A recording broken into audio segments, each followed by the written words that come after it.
elected President of the General Assembly. জাতিসংঘের সাধারণ পরিষদের ৮১তম অধিবেশনের সভাপতি নির্বাচিত হয়েছেন বাংলাদেশের পররাষ্ট্রমন্ত্রী ডক্টর খলিলুর রহমান। মোট ১০৯ ভোটের মধ্যে ৯৯ ভোট পেয়ে জয়ী হয়েছেন তিনি। জাতিসংঘ সদর দপ্তরের সাধারণ পরিষদ হলে স্থানীয় সময় মঙ্গলবার সকাল ১০টায় সভাপতি নির্বাচন অনুষ্ঠিত হয়। ভোট গ্রহণ শেষ হয় রাত ৮টায়। প্রতিষ্ঠিত আঞ্চলিক আবর্তন অনুসারে সাধারণ পরিষদের ৮১তম অধিবেশনের সভাপতি এশিয়া প্যাসিফিক গ্রুপ থেকে নির্বাচিত হবে। এই পদের জন্য বাংলাদেশ ও সাইপ্রাস প্রতিদ্বন্দ্বিতা করে।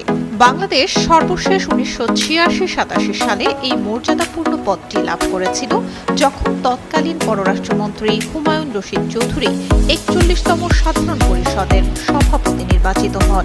৪ দশক পর বাংলাদেশ পদটি পুনরুদ্ধার করল।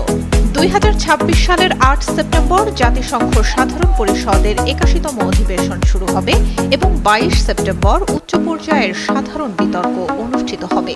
জাতিসংঘ সাধারণ পরিষদের সভাপতি পদে সাইপ্রাসের প্রার্থী রাষ্ট্রদূত আন্দ্রেয়াস এস কাকুরিস বহুপাক্ষিক ও দ্বিপাক্ষিক কূটনীতিতে এবং সদর দপ্তরে ৪ দশকেরও বেশি সময়ের কূটনৈতিক ও প্রশাসনিক অভিজ্ঞতা নিয়ে এসেছেন।